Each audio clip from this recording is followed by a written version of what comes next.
Welcome to Atomicdieee's audiobook. Sit back and relax as you listen to the book A Weakness Called Love, The Memoirs of an African Housemaid, written by Glamty and narrated by Atomicdieee. Chapter 10.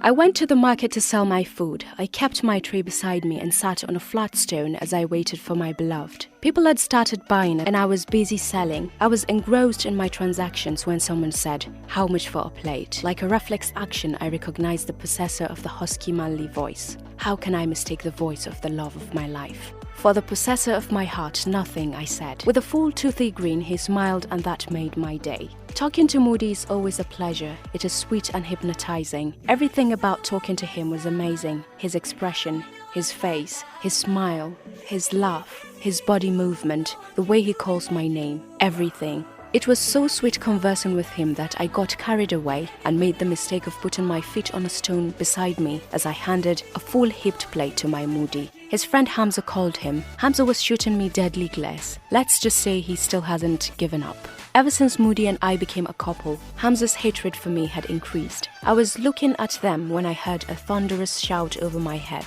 "Take your leg off my seat, you selfish, ugly sack of bones. Don't take it, and I'll throw this filthy, smelly, slimy you call food." I looked up, ready to fight back, but when I saw who it was, I quickly retreated, taking my leg off the stone in the blink of an eye. It was the girl with an evil omen. Who am I to fight with her? I would not want any mishap in my small world. Tall, slender, but fat in all the right places, the girl with the evil omen is not to be taken lightly. Her small waist and plump lips adding to her sensual looks, but it was her eyes that gave her away, for her eyes showed her soul.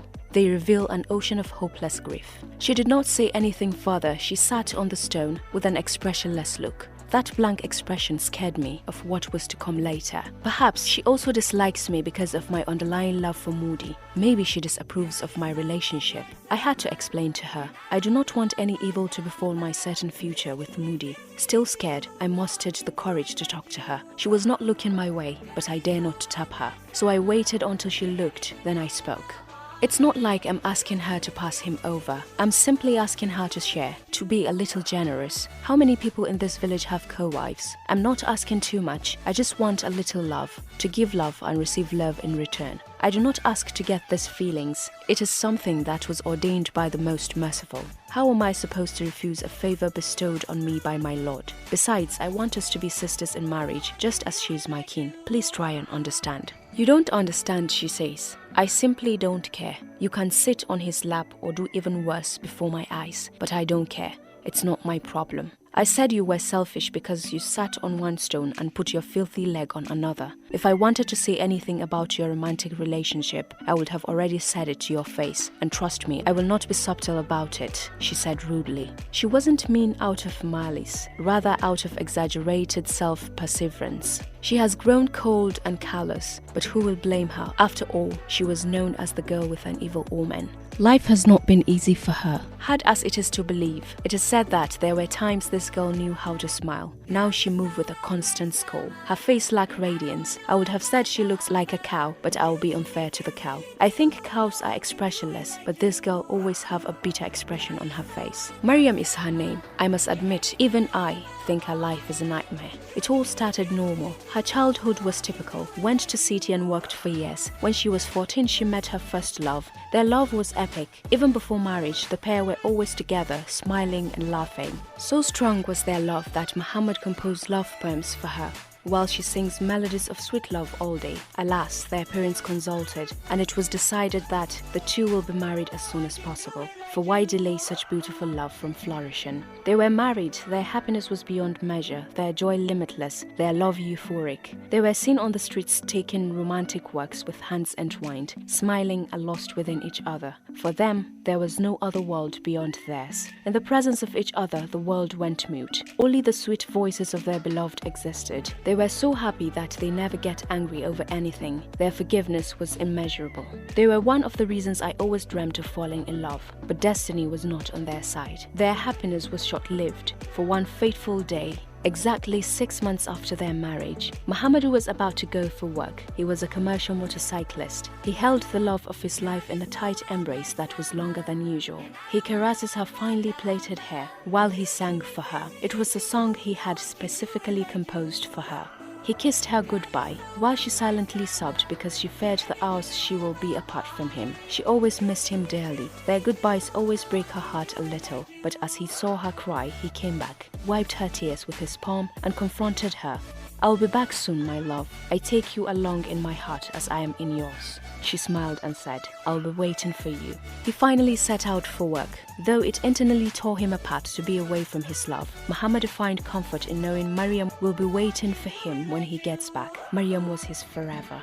As usual, he was giddy. He met his friends and co-workers. He was riding his bike happily, but then he decided to show off a bit. He had always been praised as being a skillful motorcyclist. A little show won't harm anyone. He started speeding while he abruptly takes a turn and started all over again. He was getting applause from his friends and passerby, who now stood and watched with awe and keen interest. Some were praising him. He then took his leg off of the foot peg and stood on the seat of his motorcycle, his hands still on the handlebars. More fascinated than ever, the people shouted, "Lord, King of Motorcycles." He was laughing when, without warning, he hit the trunk of a huge tree. In seconds, his life ended. He fell down lifeless. His head split into two halves. It was tragic.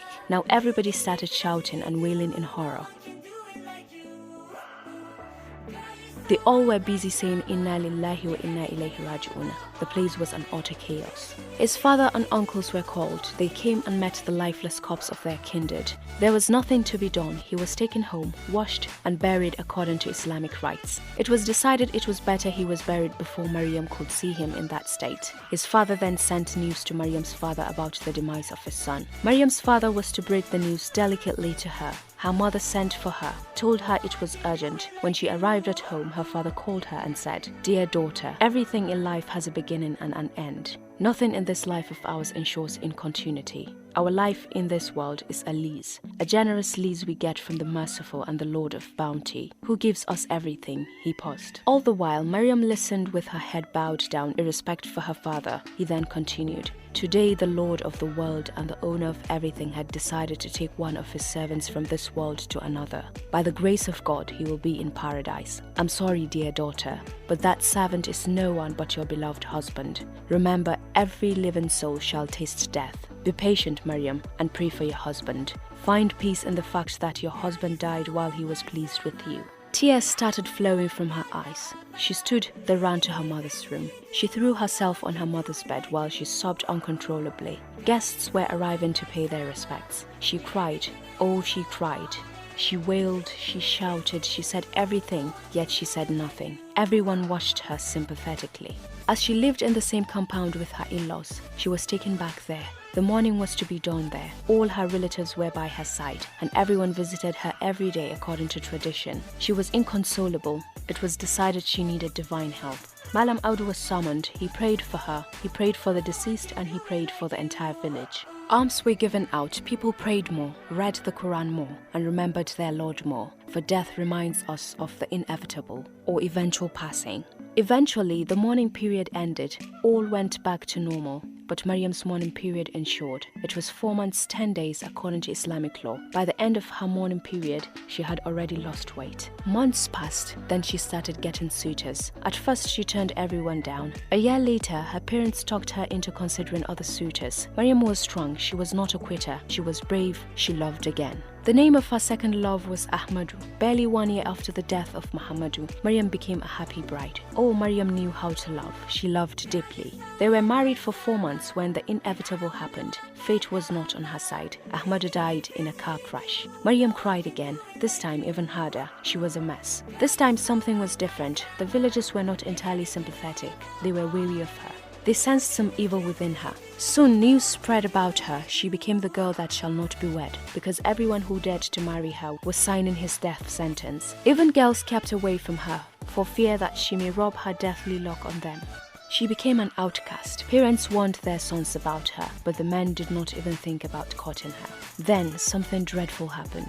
Malam Ibrahim, Malam Ibrahim sent word to her father that he would like to marry her if her father will do him the honor. Her father was overjoyed. The courtship began. Malam Ibrahim thought himself a pious man. He was never superstitious, but everyone thought he was stupid. For what man will ignore the obvious? His 2 wives were angry and urged Malam Ibrahim to desist from such madness. In a matter so grave, they were no longer rivals. They must unite to do away with this annihilation. After that, they may resume being on each other's throat. They cried, they begged, but Malam Ibrahim did not heed their warning. They prayed, still he continued to court his Maryam. A wedding date was set. His wives had had enough. They were not ready to be widows, neither were their children ready to be orphaned. As his father was late, they went to his uncle and poured their hearts to him. His uncle understood and promised to talk sense into him. The uncle called Malam Ibrahim. He gave him a 30-minute lecture on responsibility, on the duty of a father. He even called his marriage attempted suicide. He emphasized on the prohibition of suicide in Islam. Yet Malam Ibrahim stood his ground. He said nothing will save what was already written for him. He continued, Uncle Sadi, I respect you. I value your words, but I believe no one can escape his destiny, good or bad. Uncle, my life is not in my hands, neither is it in Maryam's. It is with my Lord. No mortal holds that much power. Let me marry her and prove you wrong. All I ask is for you to pray for us and our union. There was no convincing Malam Ibrahim. His mind was set. His uncle reluctantly agreed. He paid a handsome dowry. They were wed. On their wedding day, the village was already mourning Malam Ibrahim. He was considered a dead man already. His wives wept. His relatives wept. It was a sad day for everyone except for the happy couple. For everyone was fond of him. He was generous and kind. For 7 months, everyone waited for the death of Malam Ibrahim. They waited for the inevitable. Maryam loved him more deeply than ever. He was the love of her life. For when everyone deserted her, he loved her. He loved her when she needed it the most. He loved her at her lowest. He loved her when it was not convenient to love her. His love for her superseded the fear of death. For 7 months, she became a dutiful wife. She gave him all the love she can. She respected him and will do anything he asks. But he never asked for anything. He loved her genuinely, wholeheartedly and deeply. He took care of her and made her feel special. Then he fell sick. He had a fever, but he insisted it was nothing. Maryam insisted he go to the chemist and get drugs. She was worried. He went there and was given drugs. He even joked on returning home. He said to Maryam, "See, are you happy now? Now I can sleep without your ranting." He laughed. "Yes," she said in amusement, hugging him from behind. His fever subsided. Then in the night it came back. Before morning, he was dead. Maryam was blamed for his death. Nobody sympathizes with her anymore. She was a cruel woman who was selfish and keen on killing men. What a woman. It was confirmed she had evil omen. After his death, Maryam had never felt pain as deep as the loss of Malam Ibrahim. Yet she was not allowed to grieve openly, but she grieved. She mourned her husband. She did not care what the villagers thought. She loved her husband. It was all that mattered. She prayed for him. Sometimes she sighs and say, "God bless him. May God forgive his sins." Tears then rolled down her cheeks. She grieved him longer than all her husbands. For 2 years she was not herself. His death gave her a fatal blow. Then it happened. She gave up. She became cold and bitter. She became numb. She felt nothing anymore. A true sadist. The world had been cruel to her. She became cold to it. Now 21 years old, the girl with the evil omen had lost hope of ever getting married again. She minds her business and cares only for the businesses she does. You're everything I ever wanted. You give me feels when you do. No one can do it like you. We have come to the end of today's chapter. Don't forget to follow me on Instagram at Khadija Nasser and at Atomicdieee on Twitter, and subscribe to my podcast and YouTube channels at Atomicdieee. And also don't forget to hit the notification button so that you will be informed whenever I post a new chapter. Thank you for listening and bye ta! Love ya! Next summer.